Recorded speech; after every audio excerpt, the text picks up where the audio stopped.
BJP. സംസ്ഥാന അധ്യക്ഷൻ കഴിഞ്ഞ കുറച്ച് നാളുകളായിട്ടും പ്രത്യേകിച്ച് ചില മാധ്യമങ്ങളോട് കാണിക്കുന്ന സമീപനമുണ്ട്.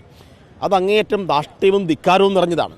അപ്പോൾ അവർ ധരിക്കുന്നത് കേന്ദ്ര ഭരണമെല്ലാം ഉള്ളതുകൊണ്ട് അവിടെ കുറേ മാധ്യമങ്ങളെല്ലാം വിലക്കെടുത്തിട്ടുണ്ടല്ലോ. അതുപോലെ കേരളത്തിലെ ചില മാധ്യമങ്ങളെയും വിലക്കെടുക്കാനും ചില ആളുകളെ ഭീഷണിപ്പെടുത്തി ഈ വാർത്തകളെ ഇല്ലാതാക്കാനും കഴിയും എന്നൊക്കെയാണ് അവർ ധരിക്കുന്നത്. പക്ഷേ ഇത് കേരളമാണ് എന്ന് ബി.ജെ.പിയിൽ അത്യാവശ്യം കാര്യങ്ങൾ മനസ്സിലാക്കുന്ന ആരെങ്കിലും ഉണ്ടെങ്കിൽ അദ്ദേഹത്തിനോട് പറഞ്ഞു കൊടുക്കേണ്ടതാണ്. കേരളത്തിലെ ഒരു മാധ്യമത്തെയും വിരട്ടി നിർത്താൻ അനുവദിക്കുന്ന പ്രശ്നമില്ല. അതുകൊണ്ട് കേരളത്തിലെ റിപ്പോർട്ടർ ചാനൽ ഉൾപ്പെടെ കൊണ്ടുവന്നിട്ടുള്ള കൈരളി ഉൾപ്പെടെ കൊണ്ടുവന്നിട്ടുള്ള ഈ ആരോപണങ്ങൾ, ഇതിൻ്റെ വാർത്തകൾ അത് കൂടുതൽ ജനങ്ങളിലേക്ക് എത്തിക്കാൻ ഞങ്ങൾ ഇനിയും ഇടപെടൽ നടത്തും. അതുകൊണ്ട് കേരളത്തിലെ മാധ്യമങ്ങളെ പത്രസമ്മേളനങ്ങളിൽ നിന്ന് പുറത്താക്കിയിട്ട് അദ്ദേഹത്തിന് സുഖമായി കേരളത്തിൽ കൂടി നടക്കാമെന്ന് ധരിക്കേണ്ടതില്ല. തെരുവിലും DYFI ശക്തമായി പ്രതിഷേധവുമായിട്ടുണ്ടാവും.